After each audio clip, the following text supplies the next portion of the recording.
دوستو، قارون حضرت موسیٰ علیہ السلام کے چچا کا بیٹا تھا۔ قارون بہت ہی خوبصورت آدمی تھا، اسی لیے لوگ اس کے حسن و جمال سے متاثر ہو کر اس کو منور کہا کرتے تھے۔ اس کے ساتھ ساتھ اس میں یہ کمال بھی تھا کہ وہ بنی اسرائیل میں تورات کا بہت بڑا عالم اور بہت ہی با اخلاق انسان تھا، اور لوگ اس کا بہت ہی ادب و احترام کرتے تھے۔ لیکن بے شمار دولت اس کے ہاتھ میں آتے ہی اس کے حالات میں ایک دم تغیر پیدا ہو گیا، اور سامری کی طرح منافق ہو کر حضرت موسیٰ علیہ السلام کا بہت بڑا دشمن ہو گیا، اور اعلیٰ درجے کا متکبر اور مغرور ہو گیا۔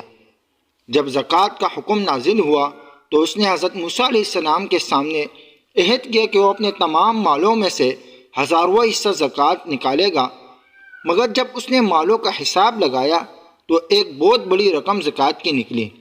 یہ دیکھ کر اس پر ایک دم لالچ کا بھوت سوار ہو گیا، اور وہ نہ صرف زکوٰۃ کا منکر ہو گیا بلکہ عام طور پر بنی اسرائیل کو بہکانے لگا کہ حضرت موسیٰ علیہ السلام اس بہانے تمہارے مال کو لے لینا چاہتے ہیں۔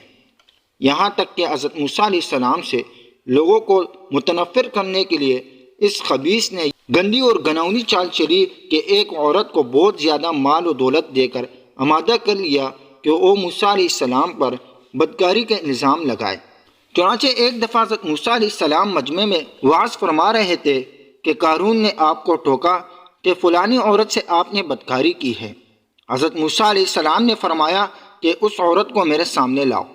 چنانچہ وہ عورت بلائی گئی تو حضرت موسیٰ علیہ السلام نے فرمایا کہ اے عورت، اس اللہ کی قسم جس نے بنی اسرائیل کے لیے دریا کو پار دیا اور عافیت و سلامتی کے ساتھ دریا کے پار کرا کر فرعون سے نجات دی، سچ سچ بتانا کہ واقعہ کیا ہے۔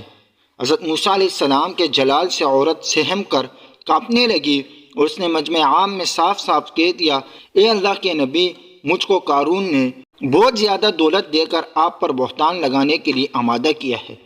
اس وقت حضرت موسیٰ علیہ السلام آپ دیدہ ہو کر سجدہ شکر میں گر پڑے، اور بحالت سجدہ آپ نے یہ دعا مانگی کہ یا اللہ، قارون پر اپنا قہر اور غضب نازل فرما دے۔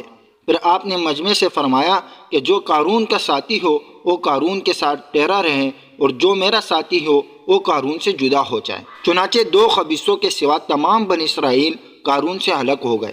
پھر حضرت موسیٰ علیہ السلام نے زمین کو حکم دیا کہ اے زمین، تو اس کو پکڑ لے، تو قارون ایک دم گھٹنوں تک زمین میں ڈس گیا۔ پھر آپ نے دوبارہ زمین سے یہی فرمایا تو وہ کمر تک زمین میں ڈس گیا۔ یہ دیکھ کر قارون رونے اور بلبلانے لگا اور رشتہ داری کا واسطہ دینے لگا، مگر آپ نے کوئی توجہ نہیں فرمائی، یہاں تک کہ وہ بالکل زمین میں ڈس گیا۔ 2 منحوس آدمی جو قارون کے ساتھی ہوئے تھے لوگوں سے کہنے لگے کہ حضرت موسیٰ علیہ السلام نے قارون کو اس لیے ڈنسا دیا ہے تاکہ قارون کے مکان اور اس کے خزانوں پر خود قبضہ کر لے۔ تو موسیٰ علیہ السلام نے اللہ تعالیٰ سے دعا مانگی کہ قارون کا مکان اور خزانہ بھی زمین میں ڈس جائے۔